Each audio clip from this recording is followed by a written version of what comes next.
संदियान सिंगड़ी गाल ओ गुजड़ी मुँह मारी दी कॾहिं संदियान सिंगड़ी गाल ओ गुजड़ी मुँह मारी दी कॾहिं। हैदराबाद में सिंध लैंग्वेज अथॉरिटी के सहकार से प्रोग्रेसिव राइटर्स एसोसिएशन, अवामी वर्कर्स पार्टी और पोरियत मज़ामत पारां फ़लसफ़े वारे उस्ताद जावेद भुट्टो की याद में तज़ियती रिफरेंस कोठायो वियो, जंहिंमें सैयद जलाल महमूद शाह, कामरेड बख्शल थल्लो, नफ़ीसा हुदबाई, सुरिया मखदूम, दोदो महरी ऐं ॿियनि ॻाल्हाईंदे चयो त जावेद भुट्टो जो क़त्ल असां सभिनी लाइ हिकु वॾो नुक़सानु आहे। उन शख़्स में हिकु सुठी ऐं सादे माण्हू वारियूं खूबियूं हुयूं। उहो अकेलो शख़्स न हो, पर सोचण ऐं सम्झण वारनि जो हिकु हुजूम उनजे गिर्द हो। जेको माण्हू इल्म जी दुनिया ॾाहप ऐं फ़लसफ़े सां सलाहियल हुजे, उनजो वञणु असां लाइ हिकु तमामु वॾो यकीनन नुक़सानु आहे। हिकिड़ो अली बाबा, ॿियो 100 सैकड़ो अली बाबा जे त बराबरि कोन, पर काफ़ी हद ताईं ही कोन्हे दुनिया जो माण्हू हो मिज़ाजन सूफ़ी हो जो कोन्हे। सूफ़ी माना बेज़र, माना कंहिंजे नुक़सान में। सभिनी दोस्तनि मूंखे वाशिंगटन में चयो त बाबा तव्हां ख़राबु लहकेंदा रहो, ख़ुदा ख़ास्ता को बि इतफ़ाक़ थी सघे थो, एक्सीडेंट थी सघे थो, त सिधा हुनजा चवण त बाबा आउं कंहिंखे नुक़सान न थो पहुचाईंदो, मूंखे छो पहुचाईंदो, आउं कंहिंखे नुक़सान पहुचाईंदो, ॿी कहिड़ी मूंड दौलत आहे जो मूंखां फुरींदा, मुंहिंजा दौलत ई कान्हे, का मिल्कियत ई कान्हे, मूंखे छा कंदो। ऐं उन एक्सीडेंट जो नतीजो गाॾी ज़रूरी न आहे त तव्हां पंहिंजे कानून ऐं क़ाइदे सां हलायो, पर इहो बि तव्हांखे ख़्यालु रखिणो आहे त ॿियो ग़लती करे तव्हांखे मारे न विझे। ही जावेद साहब सां उहो एक्सीडेंट थियो आहे जेको ॿिए जी ग़लती अची हिनखे मारे। निहायत अफ़सोस आहे, बतौर प्रोफेसर फिलॉसफी जो उस्ताद मूं कोन ॾिठो, कुझु शागिर्दनि सां ज़रूरु मिलियो आहियां। जावेद साहब जा कुझु शागिर्द स्टूडेंट्स हुआ, उहे इंतिहाई तारीफ़ कनि था हुन जे रवैये जी। त रवैये में हू दोस्ताना अंदाज़ में शागिर्दनि सां वेहंदो, क्लास जा टाइम ख़तमु थी वेंदा, फैकल्टीअ खे ॿाहिरां ताला लॻी वेंदा, पर हू पंहिंजो छॾींदो कोन हो कमु, जेसि ताईं मुतमइन न करे। पोइ उन्हनि खे पंहिंजे हॉस्टल ते वठी वेंदो, लॉन ते पढ़ाईंदो वग़ैरह वग़ैरह ॻाल्हियूं, पर कचहरीअ वारे अंदाज़ में इन्हनि में जावेद साहब जी पाण इहे जेके संदसि शागिर्द ॿुधाइनि था। मूं जावेद साहब खे कीअं ॾिठो, मूं हिकिड़ो सुठो इंसान ॾिठो ऐं इंसानियत जो जज़्बो रखंदड़, ऐं मूंखे सभिनी खां अहम ॻाल्हि इहा ई लॻी जावेद साहब जी त हू हिकिड़ो सुठो इंसान हो ऐं इंसानियत लाइ दर्द रखंदड़। इहा हुनजी ख़ासियत हुई जेका मूं बतौर इंसान हुनजी हैसियत में ॾिठी। ऐं ॿी ॻाल्हि जेको हज़रत अली अलैहिस्सलाम जो कौल आहे त जॾहिं इल्मु कामिल थींदो आहे त गुफ़्तार घटिजी, यानी जॾहिं तव्हां घणो पढ़ी वेंदा आहियो, तव्हांजो इल्मु तमामु घणो थी वेंदो आहे, त पोइ तव्हां घणो ॻाल्हाईंदा कोन आहियो, मुख़्तसिर ॻाल्हाईंदा आहियो, टू द पॉइंट ॻाल्हाईंदा आहियो। ऐं थोरो इहा इन हैसियत में मूं हुनखे ॾिठो। वाशिंगटन में 2-4 मुलाक़ातूं थियूं,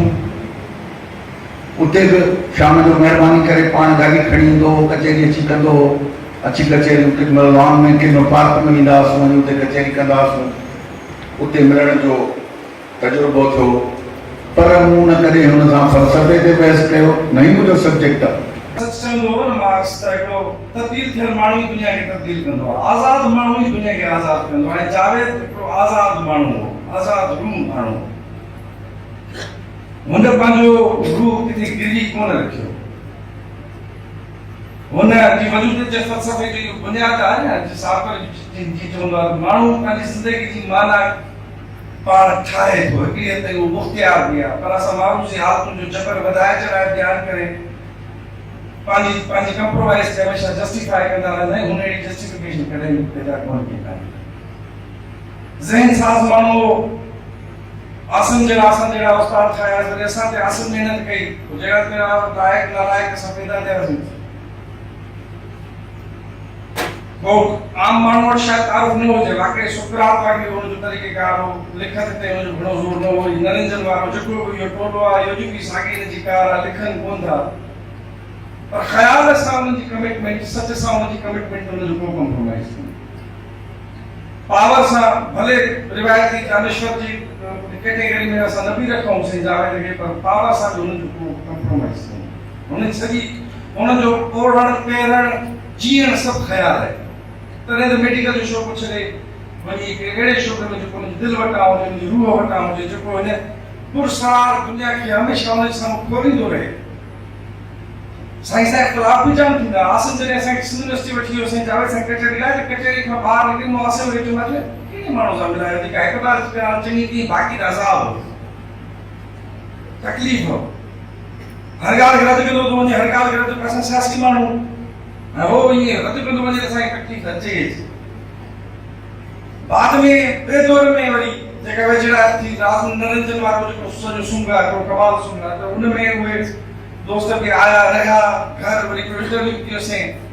पोइ घणी कचहरी थी पोइ खिली खिली मां असांखे चवंदो हुओ जॾहिं शुरू में मिलिया हुआसीं त पाण ॿ ॻाल्हियूं सम्झ में आयूं वठ कोन आयूं हाणे 4 सम्झ में अचनि थियूं 6 कोन थियूं अचनि चइनि जा थोरो हल पोइ वरी गॾिजी वेंदासीं सभु मामिलो सही थी वेंदो बाक़ी मामिलो ठीकु आहे चवंदो सही था चवनि दोस्त फ़लसफ़ी कोन हो फ़लसफ़ी हुअण हुजूं कुझु ॿियूं आहिनि फ़लसफ़े जो उस्ताद ऐं असांजे समाज में फ़लसफ़े सां त हालत आहे अंग्रेज़नि बि जॾहिं पहिरीं हिते यूनिवर्सिटी खोली त हुननि ॿ सब्जेक्ट पढ़ाइण ई कोन ॾिना असां महकूम मज़ूमनि में तव्हांजो वास्तो छा तारीख़ ऐं फ़लसफ़े सां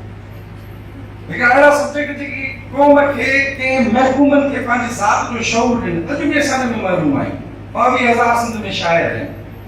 मां फनकार फन जो इदारो खणा त अञा फनकारनि जो माण्हू वधी वेंदो ऐं फन बि कमाल शइ आहे माण्हू घटि कोन थो पए सियासी वर्कर बि मिली वेंदा हज़ारनि में असांखे आशिक़ बि मिली वेंदा हज़ारनि में असांखे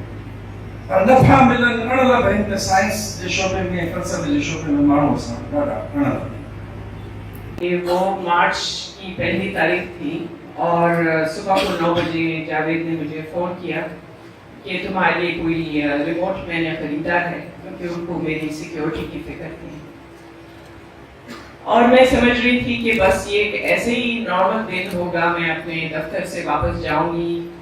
3 बजे वो आते थे मुझे लेने के लिए और वो उस दिन नहीं आए तो मैंने सोचा शायद सो गए होंगे 4 दिन जो उन्होंने काम किया उसकी वजह से आ नहीं पाए और वो दिन था और आज का दिन है कि जावेद बिल्कुल पुरअसरार तरीके से गायब हो गए हैं जो कुछ भी मैंने देखा वो मैंने टेलीविजन पे देखा इंटरनेट पे देखा कि वो शख्स जो कि बहुत पुरअसरार तरीके से मेरी जिंदगी में आया जब फौजिया भुट्टो का कत्ल हुआ और हम दोनों एक ही राह पर चलते हुए इंसाफ के लिए आगे बढ़े थे तो अब मैं जावेद के कातिल को तलाश कर रही हूँ आप लोग सब तो हमारे साथ हैं ये मुझे पता है लेकिन जब मैं सोचती हूँ कि लोग क्यों इतने शॉक हो गए हैं लोग क्यों इतने परेशान हैं कि ये जावेद अचानक कहाँ चला गया तो मैं सोचती हूँ कि इसकी वजह ये भी है जैसे रूमी और फलसफी नर्म मिजाज का आदमी बेज़रर जो कि हर एक जानता है बेज़रर सा इंसान उसको किसने पीछा किया किसने उसको मारा हकीकत तो ये थी कि ये एक ज़हनी अपाहज शख्स था जो पहले कत्ल कर चुका था और हमारे सामने ये बैठा रहता था हम जब उतरते थे तो वो हमें देखा करता था जावेद कहता था कि ये लगता है कि ये वही उसी तरह का शख्स है जिसको मैं ट्रीट करता हूँ अपने क्योंकि जावेद खुद मेंटल हेल्थ में काम किया करते थे तो हम समझते थे और जैसे कि सब लोग कहते रहे हैं कि अगर आप इंसान के साथ अच्छे हो तो वो भी आपके साथ अच्छा होगा जैसे जलालमंद शाह साहब ने कहा लेकिन बात सारी ये थी कि अगर कोई सांप आपके घर में पल रहा है जो कि वाकई वो एक सांप था और हम जब मासूमियत से टेलीविजन देखते थे या मासूमियत से हम अपनी बातें कर रहे थे तो हमें क्या पता था कि हमारे नीचे जो है हमारा खून जो है और हमारा कत्ल जो है वो ब्लॉक हो रहा है। ये तो जब सब कुछ हो गया तो फिर मेरी समझ में आया कि हुआ क्या। लेकिन मैं आपको सच बताती हूँ कि इतना पुरअसरार तरीके से हुआ है कि अभी तक जो है दिल नहीं मानता है। मुझे ऐसा लगता है कि जावेद की आवाज मैं सुनती हूँ, कभी कभी उनकी शक्ल देखती हूँ, और 3 हफ्ते गुजर गए हैं लेकिन दिल नहीं मान रहा है। आप लोगों का प्यार है जो कि मैं देखती हूँ, जो कि मुझे थोड़ी सी हिम्मत देता है। लेकिन सच बताएं तो जैसे मेरे भाई परवेज ने कहा कि हम लोग अपने आप को बड़ा तन्हा महसूस करते हैं, और शायद वक्त लगेगा कि हम इस शोक में से निकलें। आप लोगों का प्यार देखकर जो है मेरे अंदर हिम्मत आती है, लेकिन उस मासूम बेगुनाह शख्स की जान किसने ली, क्यों ली, ये अभी तक एक मुअम्मा है मेरे लिए। फिलासफी जो जेका फिलासफी माना है और हिते डिपार्टमेंट खुलियल पर उनखे उन हुओ मुताबिक़ पढ़ाइण जी सम्झण जी इजाज़त बि कान्हे। मिसाल साईं जीअं ॾिठो मूं ॾिठो उन खां अॻे असां बुज़ुर्गनि साॻी चयो साईं उनखे साईं जो कोर हूंदो त हज़रत सलेमान जो कोर दोहराईंदो त आसमान में हेठि का बि शइ नई न आहे, उन नई अंदाज़ पेश कयो साईं, नई अंदाज़ नसर में खणी पेश कयो। न त असांजे मशरक़ी शादी जा क़दर जेके असांजे ग्रामी साहब मेहरान साहब जो 250 पेज ते छपिया पढ़ी ॾिसो, तॾहिं असांजी सोसाइटी असांजूं जुमरी रहियूं, रवादार रहियूं, सेक्युलर रहियूं। ऐं असांजो जावेद साहब पहिरीं तरक़ी पसंद सोशलिस्ट हो ऐं मूं हुते वञी ॾिठो नंदन जी पलीस साहब खां मुतासिर हो। हू पलीस ऐं साईं जेम्स जे नशस्तनि ते चङी तरह क्रिटिसिज़म कंदो ऐं मूंखे सम्झाइण जी कोशिशि कई त पलीस साहब तमामु नंढनि माण्हुनि ते ॿाहिरि जे माण्हुनि ते थोरो थियो आहे। ऐं साईं जेम्स शहरी मिडिल क्लास शागिर्दनि शहरी मिडिल क्लास खे थोरो मुतासिर करण जी कोशिशि कई आहे। मूं त हुन सां बि जुदा हूंदो त साईं सॼी सिंध जी तारीख़ खे सियासी ढांचे खे अपडेट करण जी कोशिशि पियो करे। साईं जो पहिरीं फर्ज़ु हो, इन करे साईं खां मुतासिर लिखा पढ़ा जी माण्हू थिया।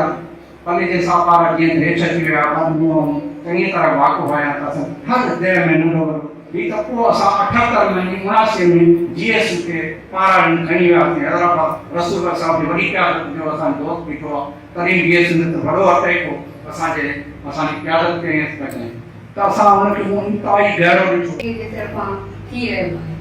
मां हुन में वेई हुअसि ऐं मां लिस्ट ॾिसी मां हिकिड़ी सेशन मुंतख़ब कई त इहा सेशन थी वञी अटेंड कयां जंहिंजो उनवान हो द एक्सट्रीमिज़म ते कल्चर के ज़रिए कीअं कंट्रोल कजे, how to counter terrorism by culture. ऐं उन में मुक़रर हा जावेद चांडो साहब ऐं नूरुल हुदा शाह ऐं सैयद सरदार अली शाह मिनिस्टर। त असां वेठा हुआसीं काफ़ी वक़्तु, 2 स्पीकर त अची विया, एतिरे ताईं जो नूरुल हुदा शाह ताईं, पर एतिरे ताईं जो वज़ीर साहब अची वियो, पर जावेद चांडो जो बि का ख़बर न पई। पर जॾहिं प्रोग्राम शुरू थियो हुननि जावेद चांडो खां सवाइ शुरू कयो, अञा शुरू करण वारा त हुननि अनाउंसमेंट कई त जावेद चांडो अचण वारो हो। पर अॼु हिकिड़ो तमामु दुखदायक वाक़ियो थियो आहे जो वॉशिंगटन में जावेद भुट्टो खे क़त्ल थियो वियो आहे ऐं इन जे करे जावेद चांडो नथो अची सघे। त प्रोग्राम शुरू थियण खां पहिरियां 1 मिंट जी ख़ामोशी इख्तियार कई वई जावेद भुट्टो साहब जे यादि में। उन खां पोइ मां ॿिया बि कुझु सेशन्स अटेंड कया ऐं तॾहिं उन्हनि में बि हुन जे लाइ 1 मिंट जी ख़ामोशी इख्तियार कई वई ऐं उन्हनि खे सिराज तहसीन पेश कयो वियो। त इहा हुई हुननि जी शख़्सियत जंहिं न सिर्फ़ु सिंध में पर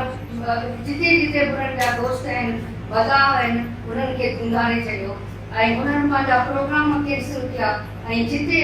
उते ई रहिया, उन्हनि जे घर वञी पहुता ऐं मुख़्तलिफ़ तरीक़नि सां पंहिंजे ग़म जो पंहिंजो जेका उन्हनि खां शइ विछी वई आहे उन जो इज़हार कयो। साइंस इल्म तौर फ़लसफ़े खे मुताबिक़ कराए थो ऐं इहा ॻाल्हि असांखे सम्झणु इंतिहाई ज़रूरी आहे त फ़लसफ़ो जॾहिं मां हुनखे हिकिड़े ख़ासि पॉलिटिकल जेको नुक़्ते नज़र आहे या हिकु पॉलिटिकल माण्हूअ जे नुक़्ते नज़र खां जॾहिं हुनखे पढ़ा थो उहा ॿी ॻाल्हि आहे ऐं फ़लसफ़ो जॾहिं मां हुनखे इल्म तौर पढ़ा थो त ॿी अलॻि ॻाल्हि आहे। यानी इनखे सम्झण जी इंतिहाई ज़रूरी आहे। छो त मिसाल मां मार्क्सिस्ट आहियां त मां फ़लसफ़े खे हिकिड़े ख़ासि पैराए में ॾिसंदुसि, पर जॾहिं मां फ़लसफ़े खे इल्म तौर मुताबिक़ कराईंदुसि त उहो बुनियादी तौर ते समाज में सोचण ऐं सवाल करण वारी जेका पूरी रिवायत आहे उनखे बहाल करे। ही हिकिड़ी ॿी ॻाल्हि आहे त साईं जावेद भुट्टे फ़लसफ़े खे इल्म तौर जॾहिं मुताबिक़ करायो त उनजो जेको असर हो उहो कंहिं ख़ासि सियासी तर्जीब खे न हो, पर पूरे समाज खे पए पियो त उहो सोचण ऐं सोचाइण वारो जेको पूरो माहौल आहे उहो पैदा थिए पियो जंहिंसां हिकिड़ो मामिलो अॻिते हले पियो। त हिकिड़ो मां सम्झां थो हुनजो किरदारु जेको आहे असां हुनखे जेका मञता ॾियणु घुरिजे उहा मञता हुनखे फ़लसफ़े जे उस्ताद तौरु ॾियणु घुरिजे ऐं उहो ई हुनजो बुनियादी जेको आहे सो किरदारु। जावेद भुट्टो खे भेटा ॾियण जे लाइ अनवर सोलंगी गीत ॻायो ऐं सियासी समाजी अदबी माण्हुनि वॾे अंग में शिरकत कई। वहीद मुस्तफ़ा, वाइस साहब, Sindh TV news, London, Hyderabad. मां हुजा न हुजा काफ़िलो रवा रहे, मां गॾे कदम वधे, मां गॾे कदम वधे, निगाह में निशान रहे, मां हुजा न हुजा।